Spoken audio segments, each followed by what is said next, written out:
Plymouth bounce back from Wembley mauling. The Wednesday wobble continues at Oxford. Ipswich move into the automatic promotion spots. Here's the latest on League One promotion. We'll start right at the top, and the question being asked of Plymouth was one of resilience and mental fortitude. Well, Argyle passed that to record win number 25 of the season at Morecambe. Some will say, but it's only Morecambe, and I get that, but under the circumstances, I'd be really pleased with this if I were a Plymouth fan. That horrible mental freeze-up at Wembley last week, coupled with an early Morecambe goal yesterday, it could have gone south quickly, but 3 second-half goals, really good impact off the bench with Mayer, Wayne and Matete getting them. Great patience as well to grab the lead as late as the 86th minute. Big tick in the box then for Argyle's resilience, bounce-back ability. No back-to-back EFL losses all season, and it's back home on Monday. A stubborn old Lincoln side coming to Home Park, but Plymouth are at home, and we all know what that means. Sheffield Wednesday went into the weekend top, but the Wednesday wobble continued with a draw at Oxford, and the Owls have now dropped to third. That is 6 games without a win at the worst possible moment in an admittedly very low margin promotion race. Wilkes did return to add legs to the front line, but Wednesday are still badly missing George Byers and Josh Windass. Not even the brilliance of Barry Bannon could get them over the line yesterday at Oxford. His brilliant curler was cancelled out by Cam Brannigan's second half penalty. Right, I hate talking about refereeing decisions. That's why I don't do it very often. It's often an overplayed coping mechanism for unhappy fans, and the conversations quickly get far too emotional to be sensible. But I'm going to have to try today, and we're actually going to have to do it twice in this League One video. On the penalty given against Sheffield Wednesday, all I'll say is it doesn't look like a great call, does it? I think Wednesday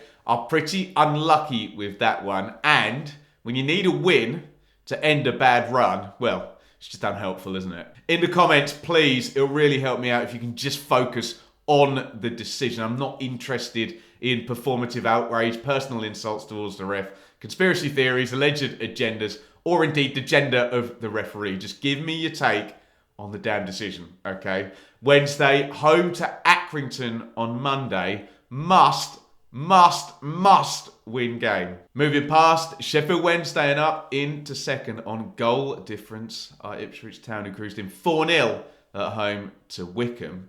When Ipswich were 8 points off Wednesday and 10 off Plymouth in mid-February, I said the only thing that would get them back into it is some kind of big winning streak.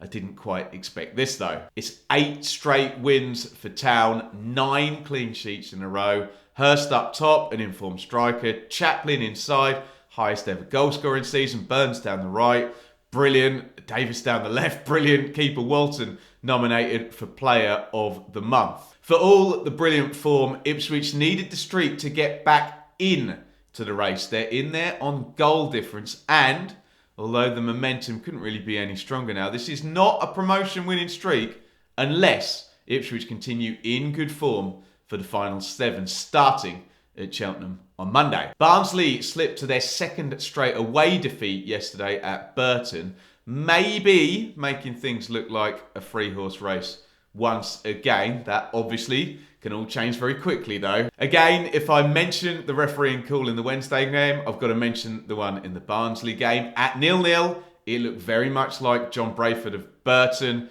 handled the ball on the goal line, which would have given Barnsley a penalty, and Brayford obviously would have been red carded for denying an obvious goal scoring opportunity. Like Sheffield Wednesday, it looks like a bad break for Barnsley, not the correct call. Again, please just comment on the decision only and try and stay calm when you do, Barnsley fans. In fairness to Burton, they did obviously go on to win the game 2-1 following that potentially big turning point moment. Barnsley going to be pleased to get back home to out-of-form Shrewsbury on Monday. Big picture, the form is still excellent over a long period. Away form definitely needs a tidy up though, in terms of getting us believing in a 4-horse promotion race once again, and a potential playoff away fixture. Let's talk about a 3-horse race now in terms of those final 2 playoff spots, with Bolton, Peterborough and Derby all winning yesterday and all tied up on 67 points in 5th, 6th and 7th